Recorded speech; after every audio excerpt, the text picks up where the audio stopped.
Le runner n'est pas un PN. Mais est-ce bien la vérité? Dans cette vidéo, on va parler de ça parce que c'est quelque chose qui revient assez régulièrement dans la sphère donc Flamme Jumelle, mais également dans soit les commentaires sur mon blog et chaîne YouTube, ou alors en séance de coaching. Et donc là, je vais lire un petit bout de commentaire qui arrive sur mon blog il y a 2-3 semaines qui dit, donc c'est une personne qui répond à un commentaire déjà posté sur mon blog et qui dit: merci pour ton commentaire, tu as tout dit. D'abord la rencontre avec un vrai PN et ensuite rien à voir. Même si ce parcours est semé de doutes et que l'on peut au début penser que le runner est un PN, il y a des synchronicités incroyables et illogiques humainement. Que ce soit son prénom, les heures miroirs, les musiques, les rencontres, les phrases spécifiques, etc. La liste est longue. L'univers ne manque pas d'imagination, que vous le vouliez ou non. Tout sera fait pour vous ramener à ce lien. Et donc ce commentaire, il est hyper intéressant parce que effectivement, c'est quelque chose que je constate très très régulièrement dans les séances de coaching, c'est-à-dire de chasers qui disent: bah voilà, moi à un moment donné, le runner, je me suis posé la question, est-ce que c'était pas un PN parce que j'ai déjà eu une ou plusieurs relations avec des pervers narcissiques avant et il y a beaucoup de similitudes. Mais après, je me suis rendu compte que non, puisque le pervers narcissique a des intentions de destruction et malveillantes à l'égard de son conjoint, sa conjointe, mais c'est pas le cas du runner. Alors ce qui est intéressant, c'est la chose suivante, et on va commencer un petit peu à décortiquer tout ça. Ce qu'il faut savoir, c'est que dans les personnalités narcissiques, il y a à peu près 12 personnalités narcissiques. Toutes ne sont pas malveillantes. Ensuite, ce qu'il faut prendre en compte, c'est qu'il y a les personnalités narcissiques extraverties et les introverties. Ce qu'il faut prendre en compte aussi, c'est que d'après l'université de Cambridge et d'une autre université dont j'ai oublié le nom, il y a eu une explosion, une constatation d'une explosion du narcissisme aux alentours de 2008. Et comme je l'ai dit juste avant, il y a à peu près 12 personnalités narcissiques. Et c'est important de comprendre cette chose-là. Comme toute personnalité narcissique n'est pas forcément avec des intentions malveillantes, pour ça il y a le PN, donc une des 12 personnalités narcissiques, et il y a même encore pire, il y a la triade noire. Mais on peut très bien, en relation amicale, sentimentale ou au bureau, être face à une personnalité narcissique qui n'est pas dans une intention de nuire, mais qui va être grosso modo égocentré, qui fait tout pour sécuriser ses besoins d'attention ou financiers, enfin peu importe après ce que la personne cherche, qu'elle a donc un masque, une capacité à s'adapter, à scanner ce que l'autre personne veut et comment s'y modeler et s'y adapter afin d'avoir ce qu'elle veut. Et ces personnalités-là, elles ont un trait en commun, ce que je viens de dire là déjà, pour faire simple, mais elles ont quelque chose qui est hyper important pour l'utilisateur à comprendre, c'est que la remise en question de ce genre de personnes-là est très faible, voire inexistante. Ce qui veut dire que quand on entre en interaction avec une personnalité de ce style-là, même si tu as raison et même si tu montes les preuves du doigt, tu feras face à des fuites, des silences ou du déni, voire du gaslighting, du renversement de rôle, etc. etc. Ça va dépendre après du cas auquel on fait face. Et quand la personne fait ça, par exemple, quand le runner fait ça, parce que le runner utilise le ghosting, le gaslighting, le renversement de rôle, le traitement par le silence, la technique de la miette de pain, et ainsi de suite, il ne le fait pas pour détruire. Il le fait pour sécuriser ce qu'il veut et s'échapper de toute responsabilité. Et ça, c'est aussi une autre différence qu'il y a avec le PN, c'est qu'on peut être en couple avec le PN, et le PN donc, est mal intentionné, destructeur vis-à-vis de son conjoint ou de sa conjointe, mais il reste dans la relation. Il veut de l'emprise, il est suffisamment mal intentionné pour vouloir, on va dire, enfermer la victime, et être donc marié avec, etc., vivre ensemble, etc., mais il reste dans la relation. Et c'est un grade supérieur, en fait.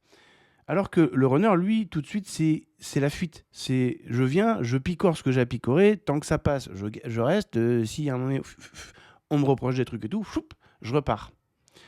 Et donc, c'est pour ça que beaucoup de chasers disent oui, j'ai cru que c'était un PN, mais finalement, ça l'est pas. Et ça, c'est un problème pour le chaser. Pourquoi ? Parce que quand on rentre en relation avec un PN, à un moment donné, on va voir le Dr Jekyll et Mr Hyde, c'est-à-dire on voit bien qu'en privé, la personne veut nous détruire, et puis dès qu'on est en public, je fais très blanc, très noir, la personne c'est le prince charmant, très souriant, etc., ou la princesse charmante, etc. Bref, il y a un gouffre entre le visage public et le visage privé. Mais à un moment donné, on a vu la différence entre les deux. Ça reste difficile à s'en aller, etc., etc., parce qu'on est sous emprise et tout, mais on a vu. On sait Avec le runner, on ne sait pas. Il y a toujours une zone de flou. C'est-à-dire qu'on voit un aileron dans l'eau, mais est-ce que c'est un requin ou est-ce que c'est un dauphin? On ne sait pas trop. Et comme on ne détecte pas d'intention malveillante de la part du runner, parce que dans l'écrasante majorité, le runner n'a pas d'intention malveillante envers le chaser, il a juste, en gros, envie d'avoir ce qu'il veut quand il veut, dans la mesure qu'il veut. Derrière, ce que ça crée comme dégâts ou pas, c'est pas, enfin, ça rentre pas dans son champ mental. C'est pas des choses auxquelles il pense. Donc, il y a un manque d'empathie claire. Il fait juste ce qu'il fait pour se sécuriser. Eh bien, le chaser, ne détectant pas d'intention malveillante, se dit, bah, il sait pas ce qu'il fait, il est inconscient. Non, le runner, il sait très bien ce qu'il fait. Ben, effectivement, il n'a pas d'intention malveillante. Mais donc, ça empêche le chaser de lever son bouclier, son épée. Pourquoi? Parce que comme le chaser a besoin du runner pour ressentir ce high émotionnel, cette complétude, ce sentiment de lune de miel, etc. Bref, après, chacun il mettra les mots qu'il veut. Il a besoin du runner pour ça. Du coup, qu'est-ce qu'il va faire? Bah, comme il n'y a pas d'intention malveillante, je continue de croire que c'est la bonne personne, c'est juste qu'il n'est pas éveillé, qu'il ne sait pas, qu'il est inconscient, qu'il est immature, que ceci, que cela. Et en fait, ça donne la porte grande ouverte au runner pour faire ses va-et-vient, etc. Et effectivement, tôt ou tard, ça va péter pour différentes raisons. Une d'entre elles, ça va être que le chaser, il va essayer, il va revenir sur vouloir une communication, vouloir qu'on se dise les choses, vouloir qu'on règle les problèmes, etc. pour que ça puisse avancer, sauf qu'on est face à une personne qui ne veut pas aller sur ce terrain-là. Donc du coup, fuite, silence, renversement de rôle, et ainsi de suite, qu'on va avoir typiquement. Et puis du coup, bah, ça va créer la grande séparation, que ce soit le chaser qui l'a créé ou le runner, peu importe. À la fin, la relation, ça pète tôt ou tard. Et ça, c'est un problème pour le chaser, parce que comme il ne... Et c'est ça vraiment le point clé qu'il faut comprendre dans cette vidéo, c'est que oui, il y a beaucoup de similitudes avec le runner. On pourrait dire, pour faire très bien entraîneur, bien évidemment, on pourrait dire le runner est un faux PN en fait, parce qu'il n'a pas cette intention malveillante. Et ça, je suis tout à fait d'accord. Ils n'ont pas cette intention-là. Mais ça, c'est un problème pour le chaser, parce que du coup, il n'a pas le prétexte pour lever son bouclier et se défendre. Et comme il a besoin du runner, bah, le chaser, question poser des limites, il ne sait pas faire. Parce que poser des limites, c'est se couper l'herbe sous le pied. Parce que si on commence à poser des limites au runner, bah, on s'empêche soi-même d'avoir des retours de l'autre et d'avoir éventuellement le changement tant attendu. Et donc, et en plus on le sait, si on commence à mettre des limites, il y a de fortes chances que l'autre, il va partir et puis qu'on va jamais le voir revenir. Donc on a peur de dire ce qu'on pense vraiment. En fait, on va refouler tout un tas de choses. Et ça, c'est quelque chose que j'entends, mais tellement de fois, si c'est pas récurrent tout le temps dans le parcours familial, je l'entends depuis 5 ans. Le chaser n'ose pas dire les choses, n'ose pas poser des limites. Il a trop peur que l'autre ne revienne jamais. Et l'autre point important qui est hyper révélateur, c'est ce qui est dit dans le commentaire. D'abord la rencontre avec un vrai PN et ensuite rien à voir. Même si ce parcours est semé de doutes et que l'on peut au début penser que le runner est un PN, il y a des synchronicités incroyables, illogiques, humainement, etc. etc. Bah oui, mais ça s'appelle des schémas répétitifs en psychologie. C'est-à-dire que si on a rencontré 1 ou 2 ou 3 PN avant, c'est-à-dire que nous-mêmes, chaser, on a donc une psychologie qui attire / s'arrête sur ce genre de profil, veut quelque chose de ce genre de profil, même si au départ tout a l'air génial, parfait, paradisiaque et tout, bah, c'est quand même nous qui faisons les choix de nous arrêter sur ça, de cliquer dessus, de flasher dessus, de rentrer dans la relation, puis après, effectivement, on va se rendre compte que c'est un enfer. Mais ça veut dire que la psychologie du chaser, quand il attire et donc s'arrête et donc décide de rentrer en relation avec ce genre de personnes, est propice à ça. Et donc, du coup, quand on attire après un runner, et encore une fois, qu'on clique dessus, qu'on se rend compte qu'il y a beaucoup de similitudes avec un pen, même si c'est pas un pen dans l'écrasante majorité des cas, bah, finalement, c'est un relent plus faible, plus petit de ce qu'on a tiré avant. C'est donc un indicateur, et je répète, c'est donc un indicateur de l'état de la psycho-émotionnelle du chaser, qui a attiré certes un profil beaucoup plus doux par rapport à un PN, on est d'accord, mais qui comporte encore les mêmes empreintes. Et on est d'accord, le runner n'a pas d'intention malveillante par rapport au chaser. Mais c'est là que le bas blesse, comme j'ai dit juste avant. Ça veut dire que le chaser n'est pas si éveillé que ça, puisque comme il ne détecte pas d'intention malveillante, bah du coup, il ne prend pas les décisions par rapport à son bien-être, qui est, bah ouais, mais cette relation, elle ne fonctionne pas, elle est bizarre, elle est bancale, je m'en vais. Et là, il n'y arrive pas. Et ensuite, ce qu'on voit dans le commentaire, c'est un raisonnement donc logique, mais pas forcément vrai, mais qui revient à tir à l'arigot, c'est-à-dire, même si ce parcours est semé de doutes et que l'on peut au début penser que le runner est un PN, il y a des synchronicités incroyables et illogiques humainement, que ce soit son prénom, les heures miroirs, les musiques, les rencontres, les phrases spécifiques, etc. etc. Donc vase communicant et tout la batterie de phénomènes énergétiques. Et ça, la manière dont c'est dit dans le commentaire là, et de ce que j'entends depuis 5 ans, c'est un petit peu les critères qui vont être pris pour la preuve que c'est pas un PN, puisque du coup, nous on vit ça. Alors, il faut quand même remettre l'église au milieu du village. Quand on sort de la sphère flamme jumelle et qu'on va se renseigner sur ce qui existe et ce qui a été découvert ailleurs, on va se rendre compte que, notamment aux États-Unis et au Canada, les experts de relations narcissiques se rendent compte dans leurs clients, etc., que leurs clients vivent aussi des phénomènes énergétiques, et les mêmes que les nôtres. Et ils appellent ça le narcissique énergétique trauma bond, donc le lien traumatique énergétique avec une personnalité narcissique. Et ce qu'on va appeler donc la communication scindée, télépathique, etc., eux, ils appellent ça le psychic virus, donc le virus psychique.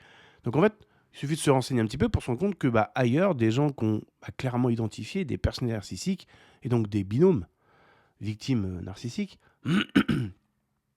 font état du même phénomène ou des mêmes phénomènes énergétiques. Donc c'est pas exclusif à la flamme jumelle. Nous, on a envie de penser que c'est exclusif parce qu'on aime se mettre à part et on a envie de croire que ce qu'on vit, c'est unique, spécifique, mais tant qu'on ne va pas se renseigner ailleurs, on ne peut pas savoir si c'est le cas ou pas. On s'auto-fait croire à soi-même que ce qu'on vit, il n'y a que nous qui le vivons, on est particulier, on est élu de la source, et ainsi de suite. Mais en fait, ça existe, c'est pas nouveau en fait. Même des bouquins qui ont été écrits en 1982 de psychologues qui expliquent que un trouble borderline de la personnalité avec un trouble de personnalité narcissique, ça crée des dyades électriques. Bref. Et donc ça c'est important parce que dans le raisonnement, c'est comme du coup, j'ai un peu vu que le runner ressemblait à un PN, mais ça l'est pas, parce que du coup on a des phénomènes énergétiques. C'est un raisonnement qui est logique mais qui est faux. Ça n'a rien à voir. Et en plus, les phénomènes énergétiques, comme je l'ai dit et je n'arrêterai pas de le dire, à partir du moment où on décharge les programmes de l'inconscient, ils vont commencer à s'estomper et donc à disparaître. Et ce qu'on appelle le lien flamme jumelle ou le narcissique énergétique trauma bond, eh bien, comme on ferme toutes les fenêtres de notre maison, la pluie ne peut plus rentrer. Sauf que quand on passe par ce processus, pendant qu'on est en train de décharger les nœuds inconscients ou les charges émotionnelles inconscientes, on guérit finalement les blessures à un certain rythme. Et pendant qu'on guérit ces blessures, on gagne en complétude. Donc du coup, pendant qu'on ferme une à une les fenêtres de la maison, la pluie rentre de moins en moins. Et donc, à un moment donné, on se sent bien à l'intérieur de soi.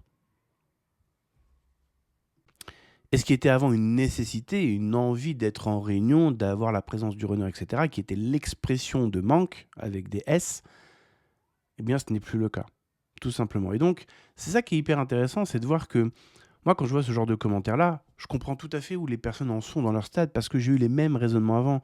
Pas oublier que le parcours flamme jumelle, moi je l'ai déjà vécu, donc les phénomènes énergétiques qui vont avec, etc. Et c'était extrêmement puissant. Et c'est très facile parce qu'effectivement, quand on vit ce genre de choses-là, en général, on ne le vit pas tous les 4 matins à chaque fois qu'on rencontre une personne. Donc ça reste quand même assez rare, assez unique, assez particulier. Et donc on peut très vite se laisser embarquer par les pensées qui sont produites par l'ego mental, et donc s'identifier à ces pensées-là, qui font que du coup, on rentre sur des rails, on pourrait dire ça comme ça. Le train, la conscience, va sur des rails. Les rails, c'est les programmes, le flot de pensée de l'ego mental, comme dirait Eckhart Tolle. Et là, on part dans certaines directions parce qu'on a envie de se laisser bercer, parce que finalement, ça nous arrange. Mais ce qui est intéressant, c'est que tous les travaux style shadow work, les travails de l'ombre, les travails frontaux, c'est-à-dire d'aller se confronter au contenu de son intériorité, eh bien encore une fois, et je le répéterai encore et toujours, sont absents de la sphère flamme jumelle. Parce qu'il y a des parts de vérité qu'on va regarder à partir du moment où on le fait qui ne vont pas nous plaire. Par exemple, et ça c'est ce que je constate depuis 5 ans, aucun des fuels motivationnels du chaser envers le runner ne provient de l'amour. Tout provient uniquement que du manque. Des cycles à terminer, des choses qu'on aurait voulu, qu'on n'a pas eu. C'est ça les fuels, c'est ça le feu de la cheminée. C'est ça les petits bouts de bois qu'on met dans la cheminée pour qu'il y ait du feu, qui fait toute cette intensité. Puis on a un chaser qui est addict à son émotionnel, parce que même s'il vit des hauts et des bas, ça le fait sentir vivant.